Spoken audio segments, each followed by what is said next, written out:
foi do seu torcedor, se o senhor gostou do que viu e o que mais gostou. É um jogo atípico, né? Esse é o tipo de jogo que ele ocorre nas primeiras fases da Copa do Brasil ou no Campeonato Estadual. Pelo tipo de gramado, pelas condições de chuva, né? O tipo de futebol. E pelo momento físico da equipe também. Então nós achamos por bem segurar dentro do nosso planejamento 7 jogadores, 2 já estavam sentindo lesão, que é o caso do Sidmar e do Apodi, e outros 5 foi opção nossa de segurar, como seguramos o Nicolas no banco também. O Diego vinha na segunda partida, a gente precisava de um jogador de potência ali na frente, por isso que entrou jogando e também não foi outro jogador na função. Fizemos uma estruturação da equipe dentro do nosso modelo de jogo, com uma ou outra alteração, só que não necessariamente com as peças fazendo os movimentos. As peças do primeiro time fazendo o movimento, né? Primeiro time, quem faz alguns movimentos chave são os volantes. Nesse jogo foram os zagueiros. Então, alteramos algumas situações. Acho que a equipe se portou bem, mesmo com a dificuldade do campo, conseguiu jogar dentro da realidade do campo. Fizemos um gol de bola parada, né? Tivemos o controle da partida, fomos caindo à medida que vai sentindo. Esse grupo também, a maioria tinha entrado alguns minutos e outros nem jogado ainda. Então, para eles é estreia também. Por melhor treinado que esteja, falta o ritmo de jogo, né?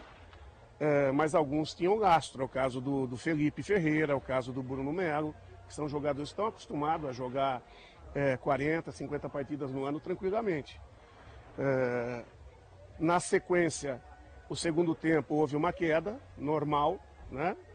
Eles cresceram, nós fizemos algumas, conseguiram o gol, e aí a gente não gosta de falar de arbitragem, mas é o terceiro pênalti polêmico, 2 contra o Goiás e 1 não marcado a favor do Goiás. Então, eu não sei o que está acontecendo aí. Mas, em que pese tudo isso, nós estamos seguindo firme e forte. Seguimos, fizemos as mudanças, ganhamos corpo e fizemos uma jogada muito bonita, numa troca de passes, e chegamos ao gol da vitória.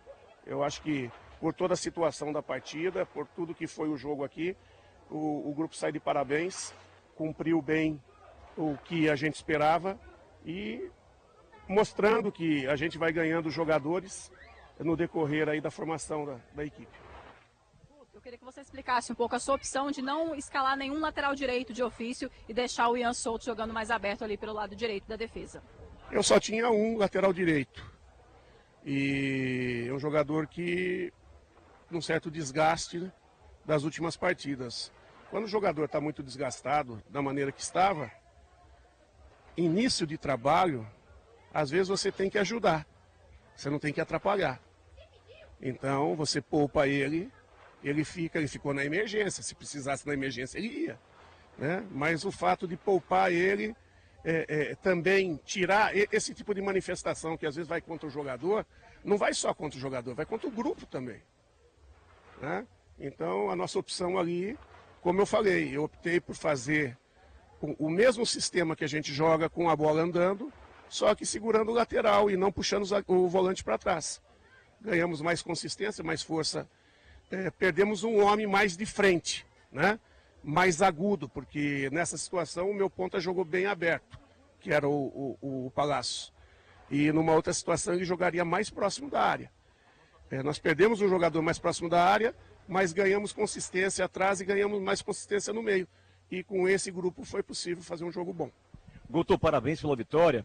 Eu ia te perguntar sobre a arbitragem. Você já comentou já na resposta 1. Então, seguindo aqui, o Palácios, segundo tempo contra o Anápolis, foi muito elogiado. Hoje, novamente, aqui em Porá, né? Um primeiro tempo altamente fantástico do Palácios. Enfim, e antes do jogo, entrevistando o Edmil, ele colocou que o Palácios foi um atleta que você já vinha monitorando. E aí coincidiu que o Arley também estava já de olho nesse atleta. Como é que você chegou até o Palácios? Como é que foi esse processo seu de monitoração nesse argentino? O Goiás, que vira e mexe, não tem sorte com gringo sul-americano. E pelo jeito o Palácios não tem erro. E o que você aguarda de mais evoluções no Palácios, no próprio Goiás, na sequência da temporada? Como é que você chegou até ele e o que você aguarda ainda mais do Palácios? Então, o futebol não é só lá dentro do campo para o treinador, né? O treinador tem que ter network também. Então, a gente tem o que a gente chama dos perdigueiros, né? Aqueles caras que indicam e que você confia quando eles indicam. E aí nós recebemos o material dele, a gente já vinha acompanhando, aí você vai pesquisar o histórico do jogador, histórico com passagem por seleção argentina. Então, se ele passou por seleção argentina, ele não é qualquer um. Começa por aí, mesmo seleção de base, né? E a pessoa que me indicou, né, que foi o Chay, sempre me disse que os jogadores ligados ao São Lourenço têm um aproveitamento, devido ao tamanho do São Lourenço, um aproveitamento nem tão grande. E muitos jogadores acabam tendo que estourar fora do São Lourenço.